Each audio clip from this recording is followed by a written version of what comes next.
মেহরাব ওনার নিজের অর্থায়নে করেছিলেন। পাশাপাশি ওনার হাত ধরে ওনার ঐকান্তিক প্রচেষ্টায় ঈদগাহ জামে মসজিদ, লালদিঘির পূর্বপাড় জামে মসজিদ, এই নূরপাড়া জামে মসজিদ থেকে শুরু করে পেকুয়া চকুরিয়ায় অসংখ্য মসজিদ মাদ্রাসা প্রতিষ্ঠাতা করেছে।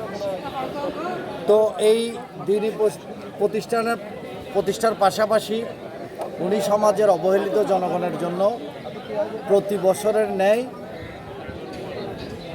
এই বছরও আমাদের কক্সবাজার পৌরসভায় প্রায় 650 পরিবারের জন্য 25 কেজি করে চাল, তাও ভালো মানের, আমরা দেখেছি ভালো মানের চাল 25 কেজি করে 650 জনের জন্য কক্সবাজার পৌরসভায় আজকে বিতরণ করবেন।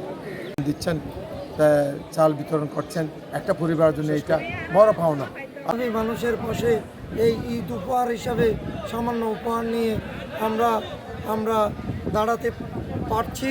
ইনশাআল্লাহ আল্লাহর যদি অশেষ রহমত থাকে, আমার জাতীয়তাবাদী এই ইসলামী মূল্যবোধের সরকার যেহেতু যদি কন্টিনিউ করে, ইনশাআল্লাহ আমরা ভবিষ্যতে আরও গরিব দুঃখী মেহনতি মানুষের পাশে আমরা দাঁড়াতে পারবো। একটি কথা আপনাদেরকে উল্লেখ করতে চাই, গত 17 বছর এই তাগুতি শক্তি, এই স্বৈরাচার শক্তি আমাদেরকে জঙ্গি লেভেল লাগিয়ে আমাদেরকে যে কোণঠাসা করেছিল, আল্লাহর রহমতে সেই বান ছুটে গেছে। ইনশাআল্লাহ আমরা পরবর্তীতে ইনশাআল্লাহ আমরা এই বিভিন্ন অ্যাঙ্গেল থেকে আমরা এই গরিব দুঃখী মেহনতি মানুষের পাশে দাঁড়াতে পারবো। আমার পাশে কক্সবাজার